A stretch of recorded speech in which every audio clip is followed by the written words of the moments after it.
Okay, so hello everyone. Hope you guys are doing well. তো আগের দিন অর্থাৎ 7th এপ্রিল আমি এই পজিশনটা ক্রিয়েট করেছিলাম সেন্সেক্সে সেন্সেক্সে 9th এপ্রিলের একটা পুট অপশান শর্ট করেছিলাম এবং 9th এপ্রিলের সেম মানে 300 পয়েন্টের একটা হেজ নিয়ে আমি আর একটা পুট অপশান বাই করেছিলাম। ওকে, তো এটাতে এখন কালকের পজিশনে এরকম একটা সিনারিও হয়ে আছে। তো আজকে কিন্তু already gift Nifty already 728 point up. Okay, মানে এই ট্রেডটায় মোস্ট প্রবাবলি আমি প্রফিটেই ক্লোজ করব। তো এই ট্রেডটা আমি কেন নিয়েছিলাম সেটা একটু বলি।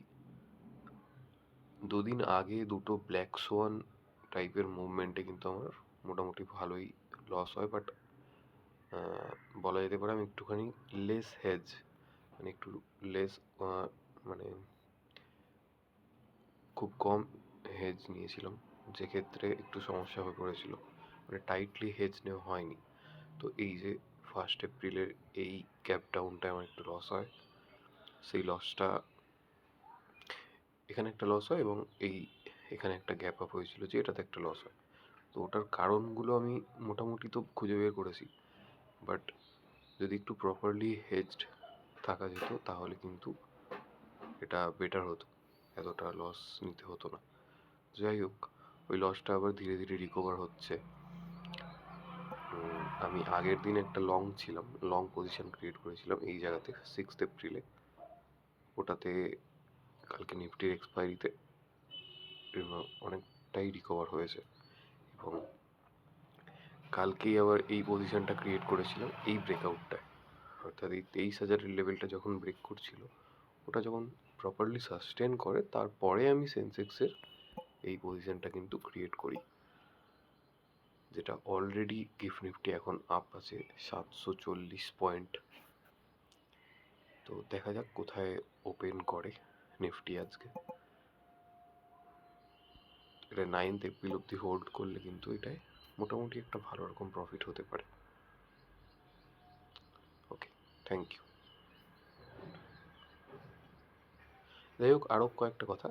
আমি অ্যাকচুয়ালি এখন আমার মান্থলি টার্গেটটাকে ফিক্স করেছি, যার দরুন আমি চাইছি যে যেন রিস্ক ম্যানেজমেন্টটা প্রপারলি মেনটেন করা যায়। ওকে, সো এই যে এইরকম টাইপের ব্ল্যাক সোয়ান মুভমেন্ট তো আমরা প্রপারলি প্রেডিক্ট করতে পারি না। তো সেক্ষেত্রে আমাদেরকে একটু ওভারলি টাইট হেজড থাকলে মানে একটু বেটার হয়। যেমন এখানে আমার কিন্তু সেন্সেক্সের অনলি 300 পয়েন্ট হেজ, মানে কতটা টাইট সেটা তো বুঝতেই পারছো। তো এটাই, রিস্ক ম্যানেজমেন্টটা প্রপারলি করতে হবে, তো ওটার উপরেই আমি এখন ফোকাস করছি।